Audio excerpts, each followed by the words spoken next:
은혜 받으실 하나님의 말씀인 마태복음 24장 29절로 31절까지의 말씀을 봉독해 드리겠습니다. 마태복음 24장 지난주일에 이어서 29절로 31절까지만 보시겠습니다. 그날 환난 후에 즉시 해가 어두워지며 달이 빛을 내지 아니하며 별들이 하늘에서 떨어지며 하늘의 권능들이 흔들리리라. 그때 인자의 징조가 하늘에서 보이겠고 그때 땅의 모든 족속들이 통곡하며 그들이 인자가 구름을 타고 능력과 큰 영광으로 오는 것을 보리라. 저가 큰 나팔 소리와 함께 천사들을 보내리니 저희가 그 택하신 자들을 하늘 이 끝에서 저 끝까지 사방에서 모으리라. 아멘. 아멘. 지금 우리가 마태복음 24장과 25장의 말씀을 공부하고 있는데 멀리 비엔나에 계신 집사님이 인터넷에 이렇게 이메일을 통해서 보내오셨습니다. 사랑하는 전 목사님과 사모님께 마라나타, 복스러운 소망으로 시작한 2002년도 이젠 한 달 반 정도 남겨두고 있으니 참으로 시간은 쏜살 같습니다. 차가운 겨울 날씨에 목사님, 사모님, 이권사님, 오권사님, 이집사님과 여호수아 모두 평안하신지요. 15번에 걸쳐 주신 산상보호는 천국 생활을 깨닫고 준비하는 귀한 말씀으로 진리를 기뻐하는 소수의 성도들에게 참으로 귀한 은혜가 되었음을 감사드립니다. 영광의 날을 간절히 기다리는 신부로서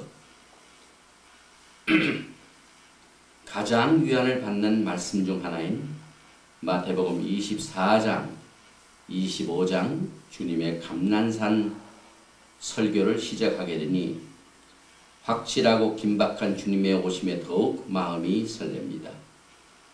이 메시지로 우리 신부들이 주의 임하심과 세상 끝의 징조를 가장 성경적으로 깨닫고 곧 임할 영광의 날을 준비하는 데 큰 은혜가 임할 줄 믿습니다. 아버지 하나님의 가장 정확한 뜻을 올바로 믿고 준비하고 증거하시는 늦은비 말씀 사역과 인터넷 선교를 주님이 끝까지 아름답게 이루어 주실 것을 기도합니다. 목사님과 사모님 노아의 때와 같이 하나님 심판의 메시지에 대부분의 세상 사람들이 무관심하다 할지라도 늦은비 교회를 통해 주시는 하나님의 진리의 말씀은 저의 신부들에겐 생명보다 귀함을 늘 기억하시고 더욱 힘내시기 바랍니다. 건강하십시오. 샬롬. 권인경원님. 이렇게 또 메시지를 같이 나누면서 주님의 귀한 은혜를 주 안에서 이렇게 나누게 됩니다. 오늘은 마태복음 24장 29절로 31절까지의 말씀으로 인자의 징조라는 제목으로 5번째 말씀을 나누게 됩니다. 지금 세상과 교회는 예수 그리스도의 초림에 관한 사건은 또 그때 당시의 주변의 환경의 모습들은 너무나 다 잘 알고 있습니다. 왜냐하면 크리스마스가 너무 상업적으로 영적인 의미보다는 돈 벌고 장사하는 일에 너무 잘 알려져 있기 때문에 그렇습니다. 베들레헴 말구에 누워있는 아기 예수, 별을 따라 선물을 갖고 낙타를 타고 방문하는 동방 박사들의 여행하는 모습들, 또 하늘의 천사들의 찬양을 듣고 들판에 그 외로운 날을 지키는, 외로운 밤을 지키는 목자들의 모습들, 또 어머니 마리아의 품에 이렇게 안겨있는 예수 그리스도의 아기 모습, 이런 것들은 너무나 다 알려져 있습니다. 또 예수님의 위대한 기적들과 예수님의 십자가의 죽으심과 부활하심도 많은 사람들에 의하여 증거되었습니다. 그러나 세상과 교회에서까지도 예수 그리스도의 재림에 관한 성경의 가르침에는 너무나도 관심들이 없고 아는 바가 적습니다. 그러나 성경을 보면은 초대교회는 그렇지 않았습니다. 사도 바울이 젊은 디모데에게 편지를 할 때 가장 우선적으로 다루어야 할 영적인 안목에 대해 이런 언급을 하였습니다.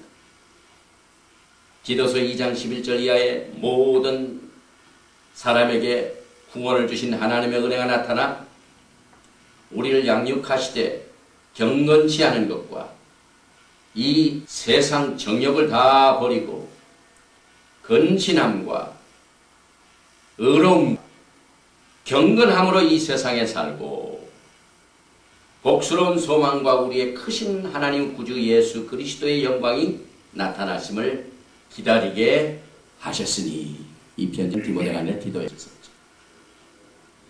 그 모든 신앙의 초점이 예수 그리스도의 영광의 날을 준비하면서 이것이 가장 우선적이고 그것을 바탕으로 우리들의 신앙이 어떻게 되어져야만 되는가 하는 것이 초대교회의 신앙생활이었습니다. 그러나 지금 교회의 모습들을 보면 전혀 반대입니다. 초점이 그리스도의 집의 영광에 있지 않습니다. 메시지를 하기를 꺼려합니다.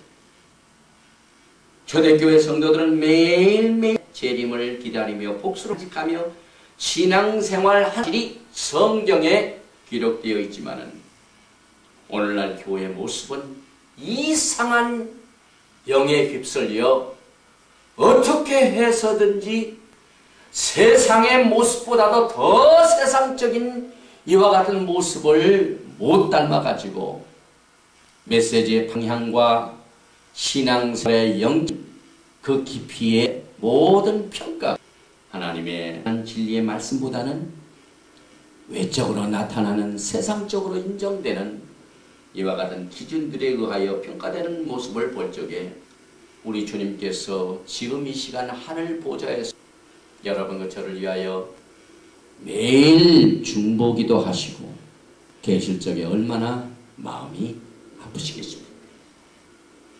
우리는 예수님께서 이 땅에 계시는 동안 제자들에게 많은 말씀을 주셨는데, 특별히 오늘 이 마태복음 24장 이 감난산 위에서 주신 설교 가운데 본문 말씀인 29절부터 31절까지의 말씀을 통해서 주님 자신이 이 땅 재림하실 때 그때 그 순간의 모습이 어떠한 것들이며 세상 끝의 징조가 어떻게 나타날 것인가 하는 이 사실을 제자들이 3절 말씀에서 예수께서 감난산 위에 앉으실 때 제자들 종령이 와서 가라되 우리에게 이르소서 어느 때 이런 일이 있겠사오며 또 주의 임하심과 세상 끝에는 무슨 징조가 있사오리까 하는 이 질문에 대한 답을 아주 소상하게 생생하게 주님 자신의 입을 통해서 주셨습니다. 오늘 우리는 이 영광스러운 메시지를 들었습니다. 이 짧은 세 절에 제가 봉독해드린 말씀 속에서 공중재림이 아닌 그의 지상재림의 가장 으뜸가는 징조에 대한 5가지의 진리를 여기에서 계시해 주셨습니다. 제일 첫째로 이루어지는 사건들의 차례를 한번 보십시다. 오늘 29절 말씀을 보니까 그날 환난 후에 즉시 이렇게 말씀이 나옵니다. 이때가 어느 때입니까? 예수님께서는 그의 지상재림의 가장 두드러진 징조가 그 날 환난 후에 즉시 일어난다고 말씀하고 있습니다. 이 사건의 순서를 볼 적에 예수 그리스도의 지상재림은 그날 환난 후에 즉시에 일어나게 될 것이다 라는 말씀인 것입니다. 이것을 다시 풀이하면은 이제 주님께서 그동안 말씀을 주실 적에 거룩한 곳에 멸망에 가져간 것이 선 것을 보거든 이때부터 시작된 후 3년 만에 큰 대환란이 끝난 뒤에 이 말씀인 것입니다. 그날이란 그동안 예수님께서 4절부터 28절까지에서 주신 말씀하셨던 일의 환란의 날들을 말하는 것입니다. 성령이 이 땅에서 이미 신부들과 함께 공중으로 휴거되어 올라가 이 땅에는 사탄이 판을 치던 날들을 말합니다. 또 적그리스도가 유대인들과 땅에 남아있는 성도들을 무수히 핍박하고 죽이던 날들 후에 이 말씀인 것입니다. 이 환란의 날들이 지난 후에야 비로소 예수 그리스도의 지상 재림의 사건이 이 땅에 천년 왕국을 세우시게 하여 임하시게 되는 것입니다. 이 기간 동안은 너무나도 환란이 정말 심했던 기간이었기 때문에 많은 사람들이 소망을 다 잃어버릴 뻔했습니다. 그런데 우리 주님께서 미리 지금부터 2000년 전에 제자들을 불러 모아 놓으시고 예수님 자신의 지상 재림의 징조와 사건의 순서들이 어떻게 이럴 것인가 하는 사실 여기에서 이와 같은 큰 환란 천지가 시작된 전후에 전혀 없었던 더 큰 환란들이 있고 난 뒤에 주님의 지상 재림이 이루어진다 이렇게 말씀하고 있습니다. 그래서 이 기간 동안은 이미 유대인들이 3분의 2가 멸절되어 죽어 많은 피를 흘린 후였습니다. 그동안 14만 4천 명의 유대인 전도인들이 각 지방에서 12,000명씩 차출되어 가지고 기적적으로 하나님의 보호심을 받아서 한 영혼이라도 메시아 예수 그리스도를 받아들이게 하려고 전도를 하고 그 전도 때문에 많은 사람들이 구원받고 또 구원받은 사람들이 이제 이 환난 후에 예수 그리스도의 재림, 지상 재림을 맞이하게 되게 될 것입니다. 이렇게 해서 이제 그 순서가 결정되고 난 뒤에 그 다음에 이제 하늘의 장면이 나옵니다. 두 번째로. 그 다음 말씀을 보니까 해가 어두워지며 달이 빛을 내지 아니하며 별들이 하늘에서 떨어지며 하늘의 권능들이 흔들리리라. 어제 날씨가 무척 나빴습니다. 바람이 불고 비가 내리고 이 지상에서 조그만 날씨가 나빠도 정신을 못 차릴 정도로 사람 사는데 불편합니다. 지지난 주간에 저 오하이오주에 막 태풍이 토네이도가 불려와가지고 많은 사람이 죽었습니다. 그런데 예수님께서 지상 재림하시기 직전에는요, 전무후무한 무서운 대환란 중에 이보다 더 큰 대환란이 없는데요. 어떤 사건이 벌어지냐면 먼저 보니까 모든 세계가 빠른 속도로 그동안 이렇게 연결되어 유지되던 모든 천체의 대변화가 일어납니다. 해와 달이 빛을 잃어버립니다. 하늘에서 별들이 그만 그 천체에 운행하던 그 힘의 능력이 풀어지니까 지구 주변을 들던 많은 위성들이 그때는 막 땅에 떨어질 겁니다. 왜냐하면 뭐 별들도 지탱을 못해가 떨어지는데 뭐 그건 인공위성 요즘 이 디렉트 TV 하는 분들이 처음 인공위성의 그 전파를 받아가지고 이 텔레비전 방송을 봤는데 그때는 이제 막 지상에 그 주위에 돌던 모든 위성들이 막 땅에 떨어지고 별들이 떨어지니까 텔레비도 안 나오고 엉망이 될 겁니다. 그래서 이와 같은 이 모습을 의사인 누가는요, 조금 더 자세하게 설명을 하고 있습니다. 누가복음 21장 25절 이하에 보니까 1월 성신에는 징조가 있겠고 땅에서는 민족들이 바다와 파도의 우는 소리를 인하여 혼란 중에 곤고하리라. 사람들이 이 세상에 임할 일을 생각하고 무서워함으로 기절하리니 이는 하늘의 권능들이 흔들리겠습니다.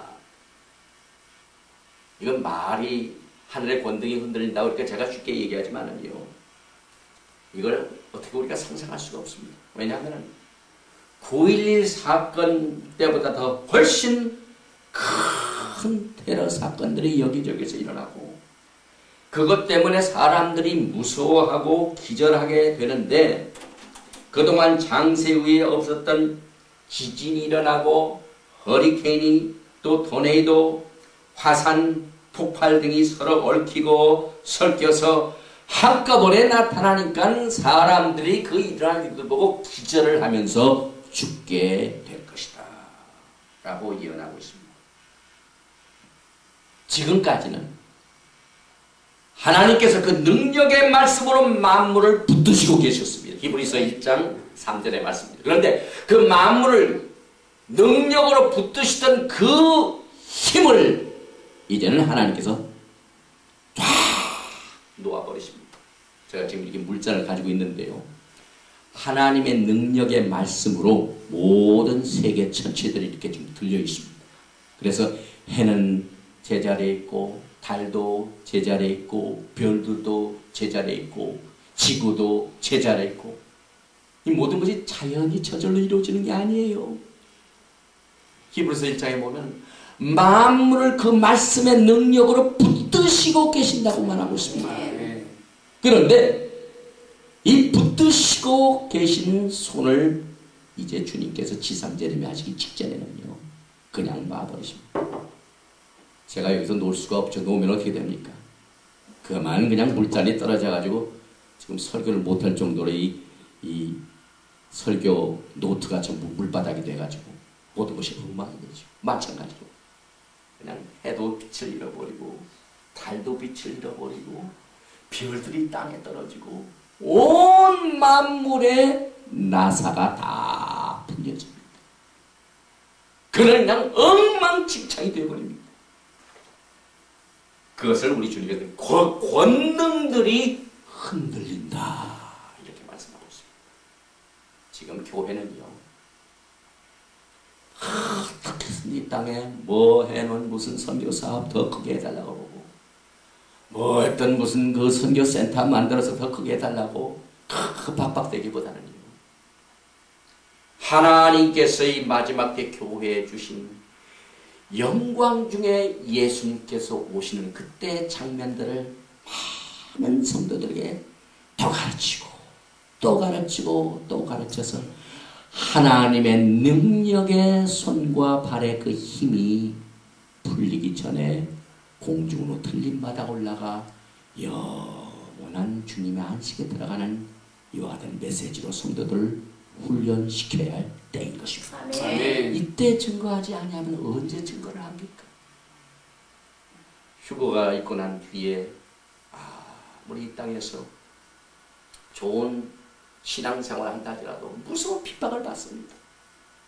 지금은 참 핍박받는 일이 거의 없어요.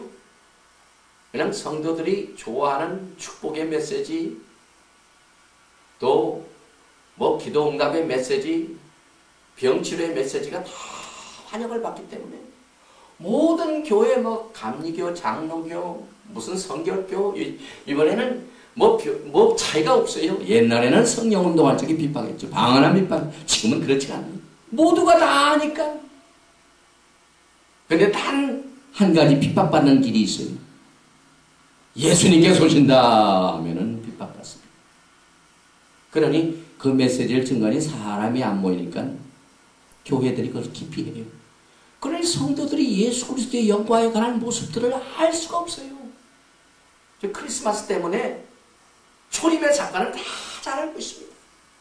그러나 재림에 관한 문제는 물어보면요 아무것도 몰라요. 아무것도. 성도들도 모를 뿐만 아니라 주의 종들도 외치지를 안 하니까, 공부를 안 하니까. 요한계시록과 다니엘서 또 마태복음 24장 25장의 메시지를 아무리 봐도 그냥 부서지고 흔들리고 그냥 도망가고 하는 이런 사건들만 있으니 쏙 빼버립니다. 기피합니다. 그런데 이와 같은 무서운 일들이 벌어지니 이제 만물의 체질이 다 풀려지게 되면서 이제 우리 주님께서 지상자림하시게 되는데 이것은요 천년 왕국을 세우시기 위하여 만물을 갈아버리십니다. 그래서 예수님께서 오시기 전 700년 전에 이미 이사야 선지자는 이 모습을 봤습니다. 이사야서 13장 6절 이하에 보니까 너희는 애곡할지어다 여호와의 날이 가까웠으니 전능자에게서 멸망이 임할 것이미로다.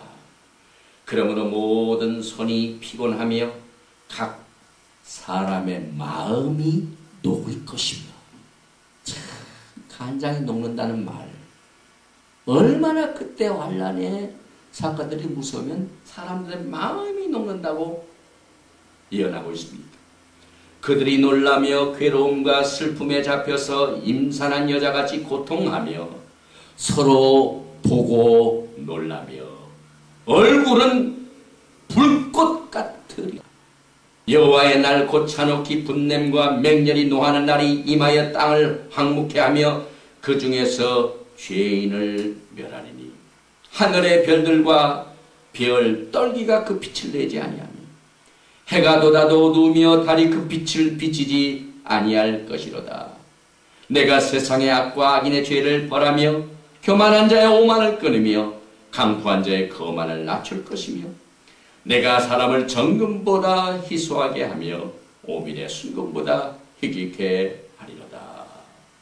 또 이사야서 34장을 보면은 열국이여 너희는 나와 들을지어다. 민족들이여 귀를 기울일지어다. 땅과 땅에 충만한 것 세계와 세계에서 나는 모든 것이여 들을지어다. 대저 여호와께서 만국을 향하여 진노하시며 그들의 만국을 향하여 분내사 그들을 진멸하시며 살육게 하셨은즉 그 살육당한 자는 내어 던진 바 되며 그 사체의 악취가 솟아오르고 그 피의 산들이 녹을 것이며 하늘의 만상이 사라지고 하늘들의 두루마리 같이 말리되 그 만상의 쇠잔함이 포도나무 잎이 마름 같고 무화과 나무 잎이 마름 같으리라. 여호와의 칼이 하늘에서 족하게 마셨은즉 보라 이것이 에돔에 내리며 멸망으로 정한 백성에 내려서 그를 심판할 것이다. 이 말씀을 보면은요 예수님께서 감난산구에서 설교하셨을 때 이사야에게 주셨다는 말씀을 인용하시면서 말씀을 주셨고 이 이사야서 34장의 말씀 때문에 사도 요한이 반모섬에서 7년 환란 기간 동안에 일어나게 될 요한계시록 6장부터 19장 사이에 일어나는 모든 환란의 모습들을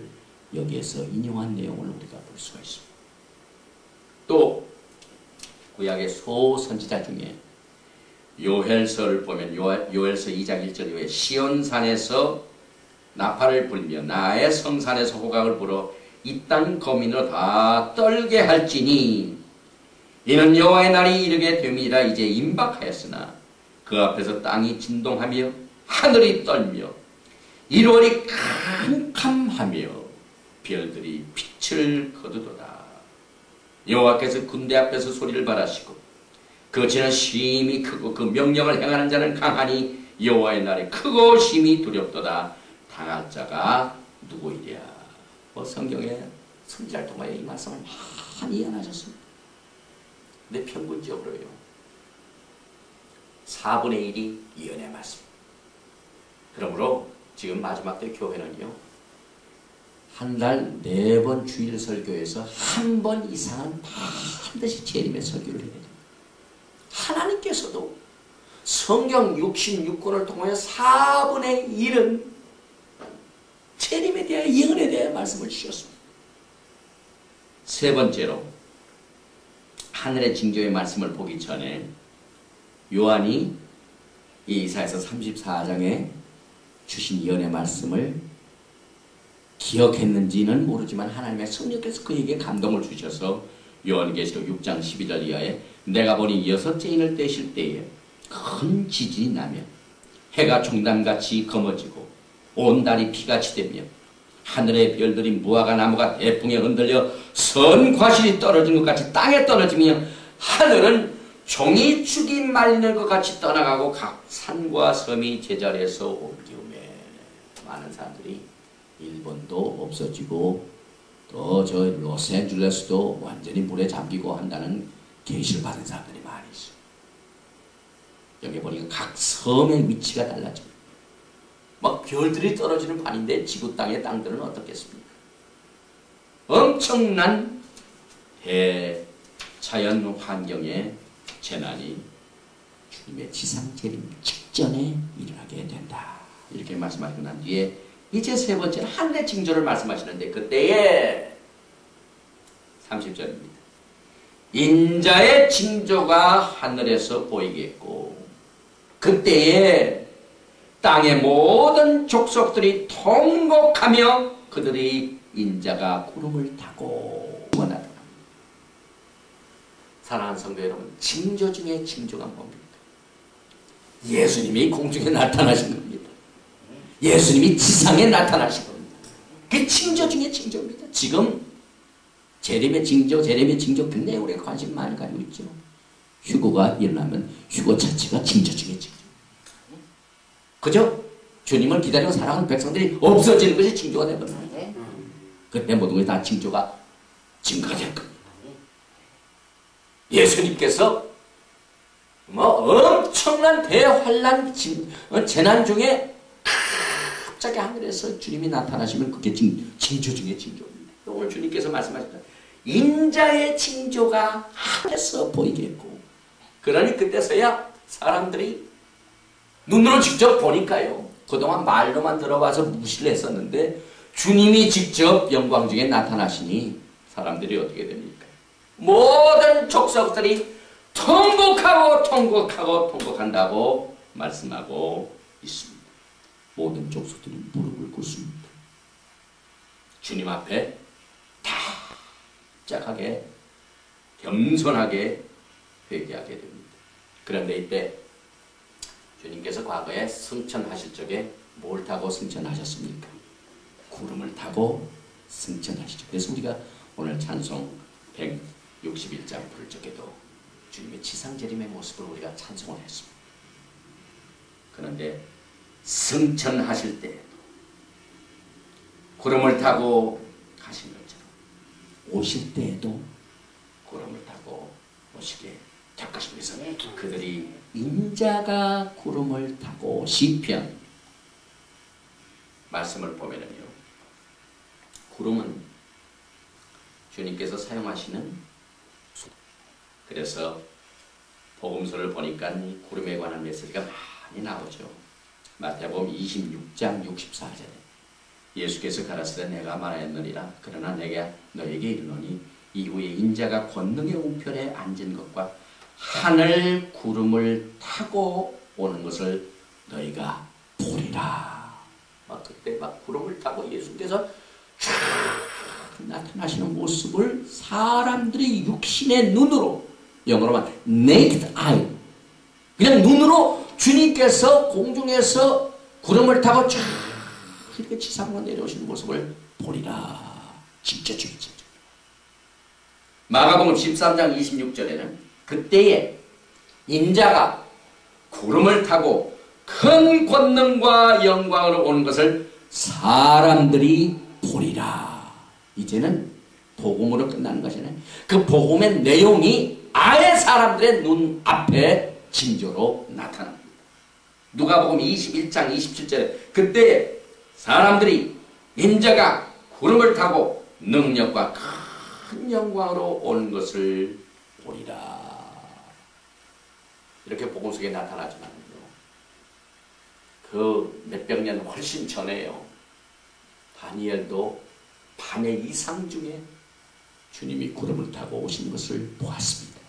다니엘서 7장 13절과 14절 말씀에 내가 또 밤 이상 중에 보았는데 인자 같은 이가 하늘 구름을 타고 와서 옛적부터 항상 계신 자에게 나와 그 앞에 인도되매 그에게 권세와 영광과 나라를 주고 모든 백성과 나라들과 각 방언하는 자로 그를 섬기게 하였으니 그 권세는 영원한 권세라 옮기지 아니할 것이요 그 나라는 패하지 아니할 것이니라. 사도 요한도 밤모습에서 예수님이 구름을 타고 오신 것을 보았습니다. 그래서 요한계시록 1장 시작하자마자 요한의 마음이 급했습니다. 그래서 1장 7절에 보니까 볼지어다 구름을 타고 오시리라. 각인의 눈이 그를 보겠고 그를 찌른 자도 볼 터이요 땅에 있는 모든 족속이 그를 인하여 애국하리니 그러하리라. 아멘. 우리가 무슨 메시지 듣고 나니 아멘 하지 않습니까? 정말 우리는 예수 그리스도의 재림의 메시지 할 때마다 아멘 아멘 해야 것입니다. 예수님께서 구름을 타고 오실 적에 꼭 한 가지 잊지 말아야 사항이 있습니다. 하얀 세마포를 입은 수많은 주님의 휴고받은 백성들이 하얀 옷뿐만 아니라 말을 타고 주님과 함께 오니까 멀리서 보니까 구름을 타고 오시지만 그 뒤에 막 백마를 타고 휴고받은 백성들이 친정 나들이 이 땅 천년왕국으로 들어가게 하여 오게 될 것입니다. 이 얼마나 위로의 메시지입니까? 그 영광의 세계에서 우리가 주님과 함께 이루어진 이 사건들을 이 마지막 때의 교회는 즐거워하고 기뻐하며 이것을 영적인 큰 축복으로 여기며 주님의 오심을 기다려야만 되는 것입니다. 그리고 난 뒤에 네 번째로 주님께서는 구름을 타고 오실 적에 주님의 능력과 큰 영광을 꼭 거기에다가 붙여놓으셨습니다. 그래서 그 다음 말씀을 보니까 능력과 큰 영광으로 오는 것을 보리라. 왜 예수님께서 구름을 타고 오실 적에 조용히 오시면 될지 막 능력과 큰 영광으로 오셔야만 됩니까? 이유가 있습니다. 주님께서 지상 재림하시기 직전까지는요. 온 세상 사람이 어떻습니까? 주님을 배반하고 적그리스도를 중심으로 온 나라가 이스라엘을 잡아 죽이려고 사방에서 아마게돈 전쟁터로 몰려옵니다. 그래서 그냥 막 이제 이스라엘은요 하나님의 기적이 없으면 완전히 멸절되기 직전입니다. 그동안 역사를 보면 이스라엘이 수십 번 수백 번 멸절될 뻔했지만 또 살아나고 멸절되었지만 또 살아나. 그러나 이번에 전 세계가 옛날에는 아수르, 바벨론, 그리스, 로마 이런 제국들이 그때 그 주변에 있는 나라들이 못 살게 했지만 또 살아나고 못 살게 했지만 포로로 잡혀갔지만 또 살아났습니다. 지금도 마찬가지죠. 지난번에 헤브론에 그 정착지에 사람들이 그 회당에 가서 예배를 드리고 돌아오는데 총을 쏴가지고 12명이 가서 죽어가지고 지금 아주 심각합니다. 지금 이 세상에 가장 거룩한 곳이 있다면 예루살렘에 있는 성전터입니다. 이제 성전터를 중심으로 해서 아마게돈을 거쳤다 모든 이곳이 세상의 모든 뉴스의 초청거리가 되는데 이때도 뉴스의 초청거리가 되는 이유는 예수님께서 큰 영광과 권능으로 오시는 그 이유는 아마게돈 전쟁터의 위협을 느끼고 있는 하나님의 선민인 이스라엘 백성들을 구출하시는데 능력과 권능과 영광이 필요합니다. 아멘. 사람들 앞에서 멋지게 그 선민 이스라엘이 죽기 직전에 멸절되기 직전에 있는 이 순간에 주님이 능력과 권능으로 그냥 임하셔가지고 입에서 나온 이한 검으로 모든 적들을 그냥 당장에 다 멸절시키고 이스라엘을 구출하시는 이 목적 때문에 하나님의 강한 능력과 권능이 필요합니다. 뿐만 아니라 그동안 온 세상 자연 만물이 다 나사가 빠져가지고 그냥 엉망이 됩니다. 쓰레기장이 되어버렸어요. 피가 나가지고 사람들의 시체가 그냥 얼마나 많이 여기저기 흩어져 있는지 모릅니다. 막 악취가 납니다.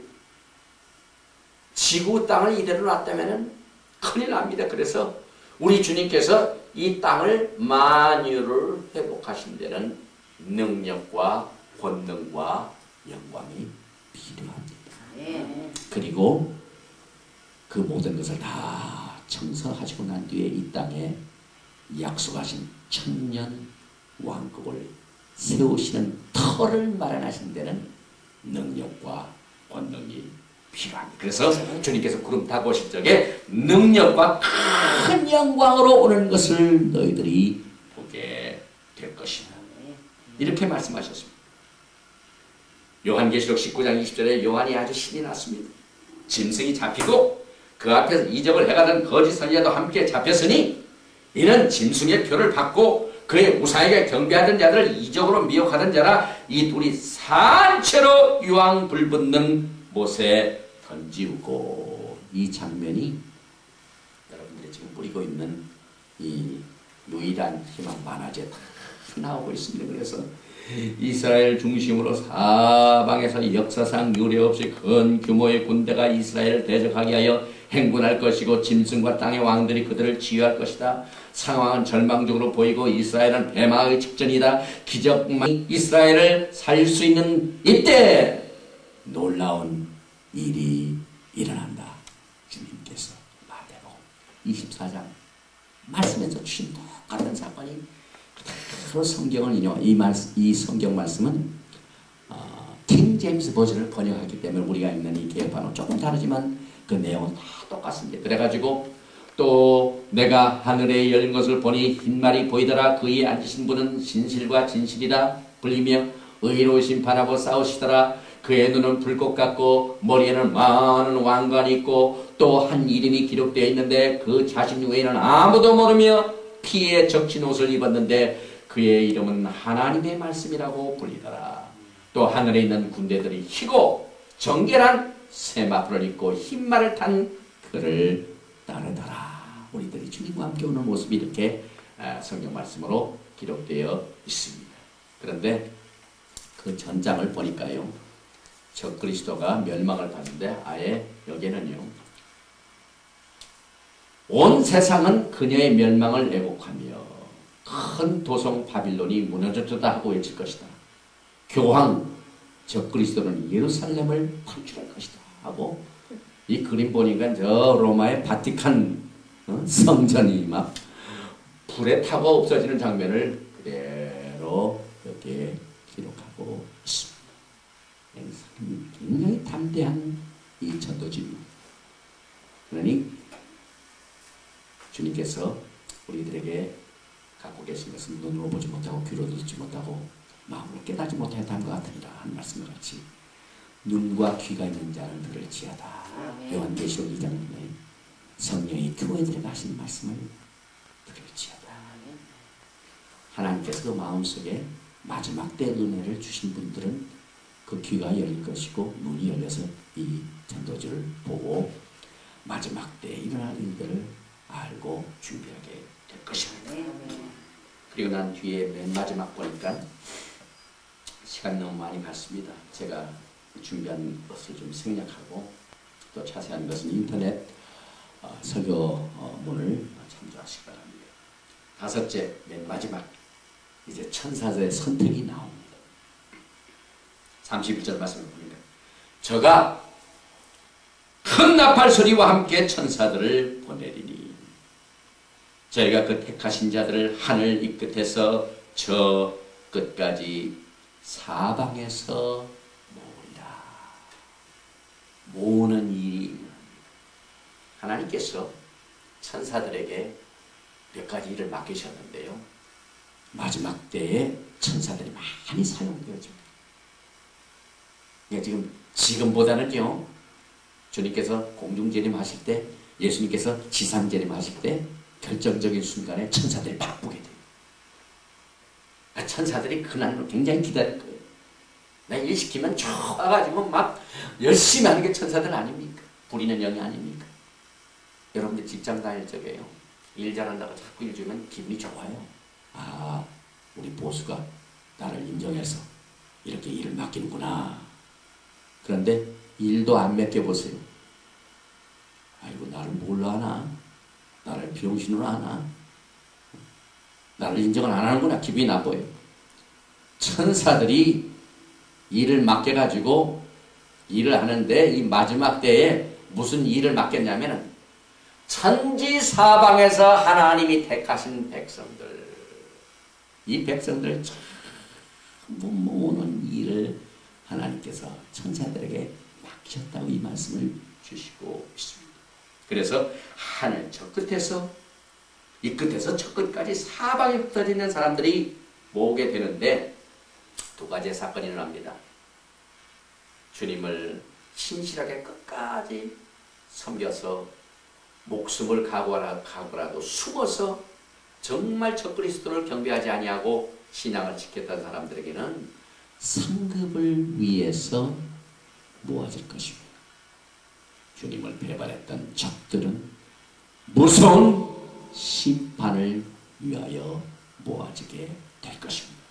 그러니 이 모으는 날 정말 기쁜 소식과 슬픈 소식 두 가지가 한꺼번에 이루어지게 될 것입니다.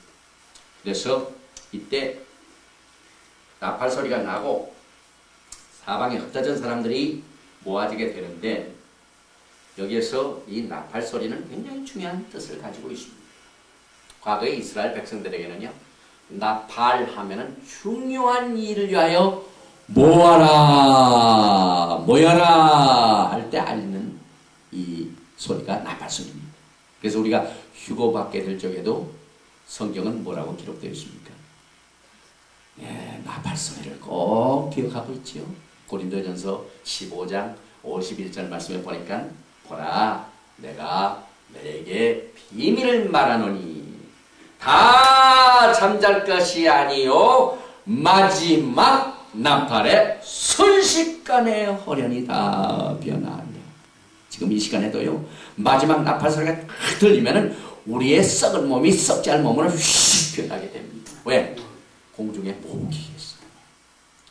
또 데살로니가전서 4장의 말씀대로 주께서 호령과 천사장의 소리야 하나님의 나팔로 진이 하늘로 쫓아 강림하시리니 그리스도 안에서 죽은 자들이 먼저 일어나고 그 후에 우리 살아남은 자도 저희와 함께 구름 속으로 끌어올려 공중에서 주를 영접하게 하시니 그래야 우리가 항상 주와 함께 있어 모으기 위해서 주님께서 나팔을 불게 하십니다. 그래서 우리가 이 땅에 있는 동안 나팔 악기가 참 찬송하는 굉장히 아름다워요. 몇 주 전에 저 가까운 타코마야 교회 성가 모임이 있었는데 큰 나팔을 부는데요. 나팔 소리가 얼마나 그렇게 아름다운지 몰라요. 그제 우리 전명자 선교사가 아침에 일어나고 나더니 무슨 나팔 소리 부는 것을 계속해서 나팔 소리가 들렸는데 듣지 못했냐고. 저는 그냥 굵고 찬양하고 못 들었는데 아마도 우리 전명자 선교사에게 깨어서 나팔 소리 들을 준비하라고 주신 것 같아요. 이 나팔 소리만 부는 그날 여러분과 제가 주님 앞에 모이는 날입니다. 주님과 함께 영원히 거하게 나는 날이 될 것입니다. 그래서 공중 그 7년 전에 일어나게 될 이 휴고의 사건 때에도 나팔 소리가 들려오더니 오늘 지상재림의 장면을 주님께서 직접 제자들에게 가르치신 적에도 저가 큰 나팔 소리와 함께 천사들을 보내리니 저희가 그 택하신 자들 하나님 끝에서 저 끝까지 사방에서 모으리라. 이때 나팔 소리를 듣고 몰려오는 이 모이는 사람들이 어떤 사람들이 있을까? 그동안 믿음을 지키게 하여 산중에나 동굴에서 피한 사람들 나팔 소리 듣고 이제는 괜찮구나 나팔 소리 듣고 모여지게 될 것입니다. 적그리스도를 피하여 숨었던 전 세계에 있는 하나님의 택하신 백성들, 유대인의 메시아닉 유대인이나 또 이방인 중에 예수 그리스도를 구세로 영접한 모든 흩어져 있는 택하신 자들이 이 나팔 소리와 함께 천사들에 의하여 자, 때가 됐으니 모여라 하는 소리와 함께 모아지게 될 것입니다. 그동안 14만 4천 명도 복음 전도하느라고 흩어져 있는데 이때 모아지게 될 것입니다. 그의 전도를 받고 예수 그리스도를 구세주로 영접한 메시아나 메시아닉 주나 이방인 성도들이나 또 구약의 성도들이 무덤에서 이 나팔 소리를 듣고 무덤 속에 나와 그들의 영혼과 연합되어서 공중에서 주님과 함께 지상재림한 예수님과 휴거 백성들과 함께 천년왕국으로 들어가게 될 것입니다. 이 일을 위하여 주님께서 이렇게 천지사방에서 사람을 모으게 될 것이다 라는 말씀으로 징조중에 징조, 인자의 징조를 말씀해 주셨습니다. 주님은 속히 오십니다. 그럼 우리들의 기도는 마라나다, 주 예수 그리스도께서 속히 오시옵소서 하는 것이 우리의 신앙이 되어야만 되는 것입니다. 아버지 하나님, 오늘